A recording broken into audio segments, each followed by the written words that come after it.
Is it visible now? Yes, you are audible. Yeah. So, good afternoon, respected sir and my dear friends. Today, my presentation is on hard times, similarities, and divergence in literature. As we all know, that Charles Dickens is a very famous writer of Victorian age. His full name is Charles John Huffam Dickens. He was born in 1812 and died in 1870, and was an English writer and social critic. He was a social critic, and he do socialism or criticism on social contemporary things like in poverty, unemployment, exploitation, cruelty. All these things are his forms of civilization, or we can say some criticism also. The one important thing which we can note here is Charles Dickens. Many of critics has criticized Charles Dickens writings. So here a question arises that why people are criticizing Charles Dickens, because he has used very much of melodrama in his works, and because it is his real life story which depicts in his works, and people feel that it is a melodrama. So here is one controversy over this. And the characters from Dickens books are some of the most memorable in literature. His character often had some famous questions and situations which we also gained. The another one is my concept, or the presentation topic is here the similarities and divergence in literature. So we can see that there is similarity between William Wordsworth and Charles Dickens, because they both are inspired by their lives. Here two concepts are there. The first is William Wordsworth's story or novels or poems are just dependent on nature. He influences the nature, he admires the nature, and Dickens also admires the nature, but here nature is equals to God. He has depicted so many things in his works, which is his own life. He has written so many works which depicts his own biography. Some are also his autobiographies also, and both have similarities, that the beneficial influence of nature, there is the power of human mind, their childhoods, their interest in past also, which we can see in the projects of Dickens also, and the inner faith experience and the power in imagination. The other one is there are major works of Charles Dickens, which is Bleak House, Oliver Twist, David Copperfield, A Tale of Two Cities, Great Expectation are his works. When we come to hard times, the similarities we can see in is that the hard times is written by Charles Dickens. It is very usual way. Here is a story of two childs, Louisa and Tom, and great grand, who is his tutor, taught him only about the facts, not about the emotions. He believes that the facts is the main thing in life, not only emotions. Also, he disbelieves in the emotions. And here we can see that once they grew up, they discovered their education in facts and figures, and not prepared them for the complex challenges around the world. Another one is a very important thing, which is the industrial revolution out there.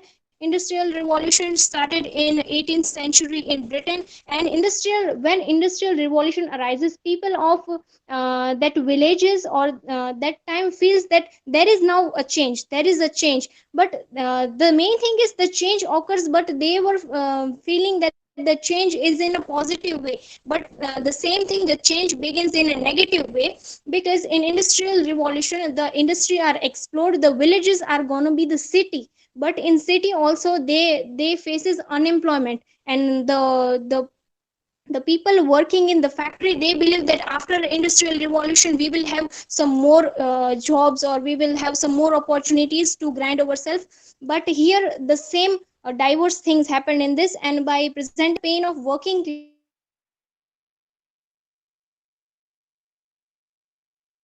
class, utilitarianism, Dickens criticizes the industrial revolution. Industrial revolution, although it is a very good thing, because it brought the machinery, it makes the load of people working in industries and all. But it also creates a diversification for the working class who is now unemployed. The another important main aspect of this is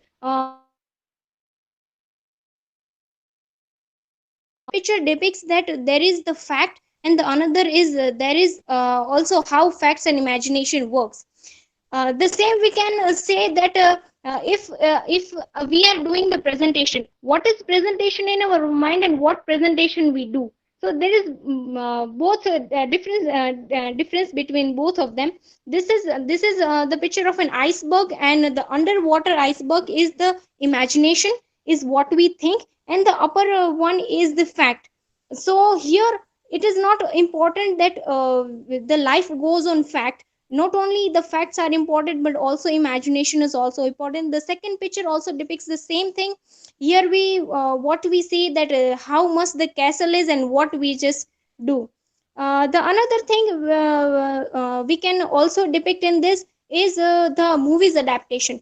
Here I can relate imagination with books and the fact with movie adaptation. A book has lot more thing, and a film has a very less of it. So here we can also connect both the things.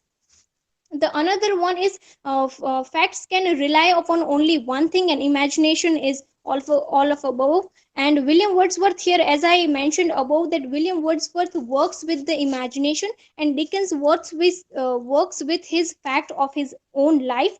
And the one thing which is very prominent in this is Dickens in his works he visualizes the thing which is not very that much of expensive, or we can say it is not that much of important. As all imagination and facts go in hand. Here I can take an example like the fact is a crocodile cannot stick its tongue out. So here it is a fact that crocodile cannot stick its tongue out. But the same thing is that we can have another imagination of this.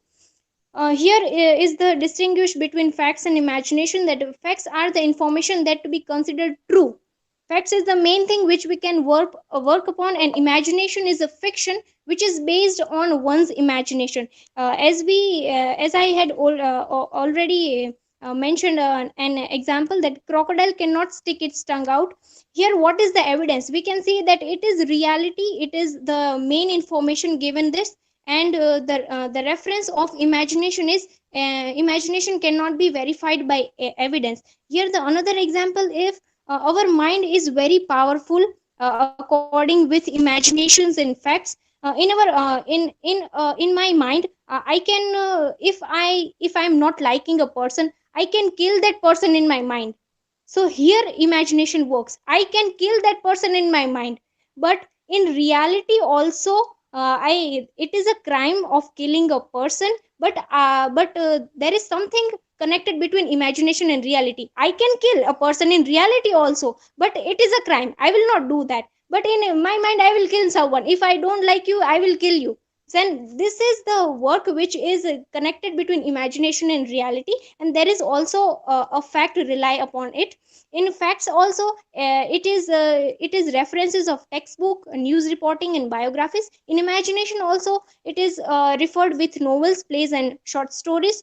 In facts it is exaggerated by biased opinions, but in imagination it can have the elements of truth. So here we can say conclude that only literary students have that type of imagination of viewing all these things. Another example I would like to quote is yesterday it was done with me, that some my friends call that Mr. Bean is mad. Mr. Bean is mad, he don't know what to do and all. But only a literary student can say that Mr. Bean is not mad. Mr. Bean has that type of innocence. We can learn from Mr. Bean that how to enjoy our own company. So here by reading or by viewing literature, we can have that type of sense in our mind. We can have the two distinguished aspect, that what is fact and what is imagination. So thank you, and here are my references for this.